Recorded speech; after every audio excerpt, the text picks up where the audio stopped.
Hello everyone, my name is Shalini Gundu and I am working as AVP IT Risk Advisory at RiskPro India.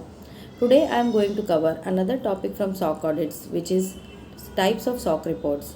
There are three types of SOC reports: SOC 1, SOC 2 and SOC 3. SOC 1 reports are the ones which are focusing on internal control over financial reporting.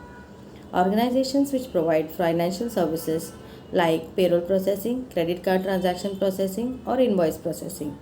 Second type of reports are SOC 2 reports.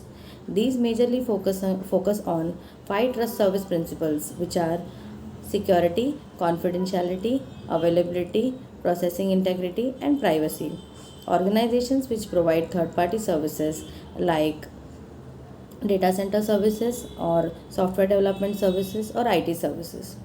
There are further two types of reports which are applicable to SOC 1 and SOC 2, which are Type 1 and Type 2. So, what is a Type 1 report?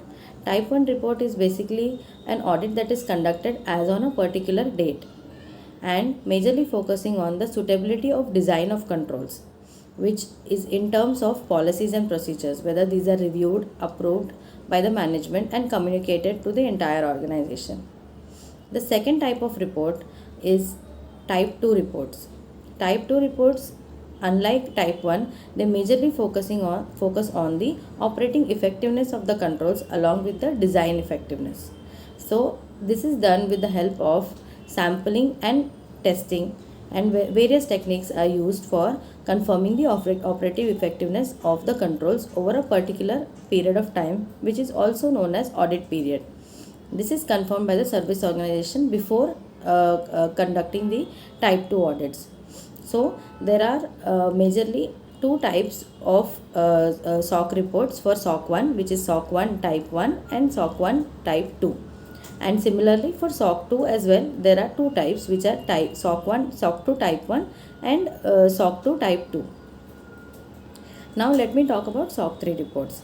SOC 3 reports are the reports which are based on SOC 2 Type 2 report. Why am I saying that? Because SOC 3 reports can only be provided to companies which have successfully completed SOC 2 Type 2 reports. These reports are basically very brief in nature and do not have any confidential information in that, and hence can be published on their website, service organization's website. That's about it from me for this video. Thanks a lot for watching. Bye.